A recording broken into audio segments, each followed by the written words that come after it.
আমগুৰি হালুৱাটিং বজাৰৰ সমীপত নতুনকৈ মুকলি কৰা হৈছে একুপ্ৰেছাৰ থেৰাপি এণ্ড হেল্থ ৱেলনেছ নামৰ থেৰাপি চেণ্টাৰ। হালুৱাটিং বজাৰৰ নাইৰা তেল ডিপুৰ সন্মুখত নতুনকৈ মুকলি কৰা হৈছে এই থেৰাপি চেণ্টাৰ। ইয়াত কঁকালৰ বিষ, ৰাছৰ বিষ, কাঠিৰ বিষ, ভৰি বিষ, আঁঠু বিষত ভুগি থকা ৰোগীসকলক বিশেষ যন্ত্ৰৰ যোগেদি থেৰাপি দিয়া হ'ব।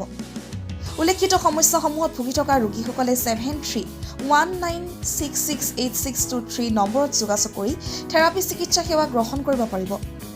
ইতিমধ্যে থেৰাপি গ্ৰহণ কৰি বহুকেইজন ব্যক্তি উপকৃত হৈছে। গেলেকীৰ পৰা ৱাহিদ আলীৰ ৰিপৰ্ট, বিগ নিউজ। নমস্কাৰ, মোৰ নাম শ্ৰী কোষেশ্বৰ গগৈ। ঘৰ মোৰ অভুপিয়া নৰাগাঁও দুৰ্গৰ।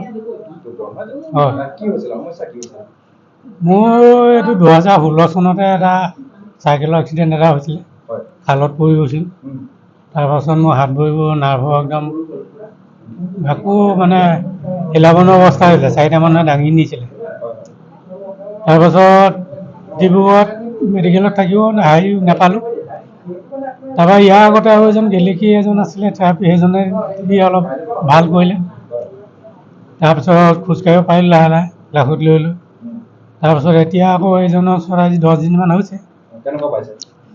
এতিয়া অলপ পহিলা ভৰিবোৰ চেঞ্চ নাছিলে, এতিয়া চেঞ্চ পাইছোঁ মই। ভৰিকেইটা খোপনি পোৱা নাছিলোঁ তাৰমানে আগতে। এতিয়া অকণমান খোপনিটো পাইছোঁ আৰু 10 দিন। মিছ মীনাদী শইকীয়া, ঘৰ ডিব্ৰুগড় কুকুৰাচান। মোৰ মানে বিষ হৈছিলে, এক চাইডটো ভৰি এটা বিষ, তাৰপৰা কঁকালত বিষ হৈছিলে। তাৰমানে ৰাতি হ'লে মই শুবই নোৱাৰা হৈছিলোঁ। মানে ইটো কামুৰি থকা নিচিনা লাগে মানে। তাৰপাছত এই এটা ভৰি মানে একাতিকে শুই হেঁচা মাৰি ধৰি শুবলগীয়া হৈছিলে। লাষ্টত মই হেঁচা মাৰি ধৰিও শুব নোৱাৰা হ'লোঁ। ওপৰলৈ মুকৈও শুব নোৱাৰোঁ, কাটি হৈও শুব নোৱাৰোঁ। তাৰপৰা যেতিয়া এওঁ কথা শুনিলোঁ নাই থেৰাপি দিয়া বুলি, তেতিয়া এওঁৰ ওচৰত ট্ৰিটমেণ্ট কৰি লৈ ভাল পালোঁ। মানে 9 দিন ল'লোঁ মই, 9 দিনত এতিয়া ভাল পাইছোঁ। এতিয়া ভাল পালোঁ, মানে বহুত ভাল পালোঁ। আৰু মই বিষ হ'লে মানেহে ল'ম বুলি কৈছোঁ আকৌ। নাই নাই, এতিয়া সম্পূৰ্ণ ভাল। নমস্কাৰ, মোৰ নাম শ্ৰী চাৱন ভূমিজ। মই দেওপানীৰ পৰা আছোঁ, গেলেকী দেওপানী, শিৱসাগৰ ডিষ্ট্ৰিক্ট। মোৰ মানে অসুখ হৈছিলে। মই এনেকৈ ডাঙৰি বান্ধোতে ধান কাটোতে পৰিলোঁ। পৰাৰ পাছত মোৰ ভৰি মানে একেবাৰে নাইকিয়া, মানে কাম নকৰা হ'ল। তাৰপাছত মই যোৰহাটত ট্ৰিটমেণ্ট ল'লে, ভৰ্তি কৰিলে। তাত 14 দিন থাকিলোঁ। তাৰপাছতো কাম নহ'ল।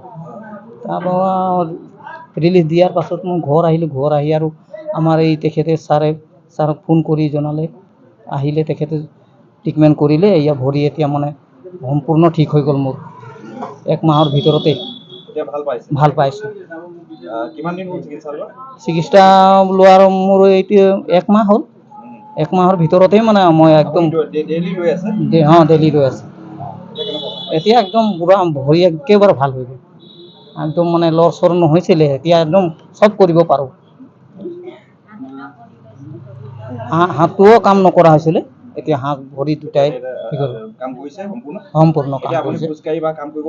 একদম ধুনীয়াকৈ পাৰিছোঁ।